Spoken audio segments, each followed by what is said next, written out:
Here's some of the stories trending this week at NASA. A NASA media briefing on November 6th at Kennedy Space Center highlighted the fully assembled Orion spacecraft and details of its first test flight scheduled for December 4th. The 4.5-hour flight, called Exploration Flight Test 1, will send Orion 3,600 miles from Earth on a two-orbit flight to confirm its critical systems are ready for the challenges of eventually sending astronauts on deep space missions to an asteroid and Mars. During its test, Orion will return to Earth at speeds near 20,000 miles per hour, generating temperatures up to 4,000 degrees Fahrenheit before making a parachute-assisted landing in the Pacific Ocean.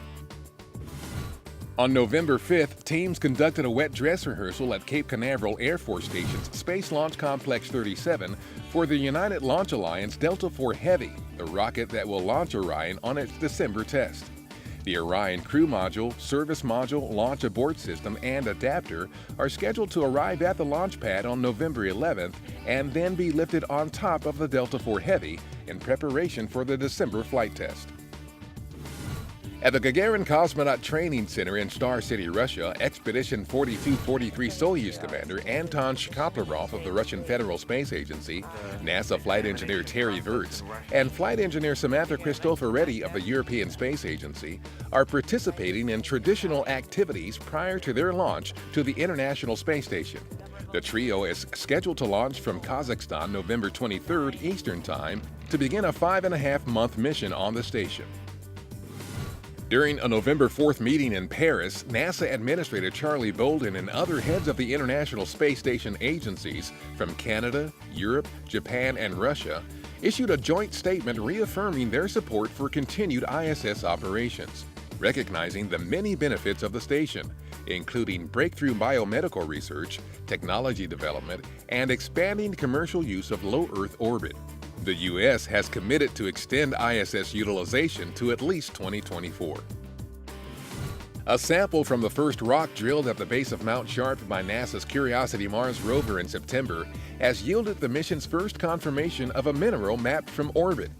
The iron oxide mineral, called hematite, gives clues about ancient environmental conditions from when it formed.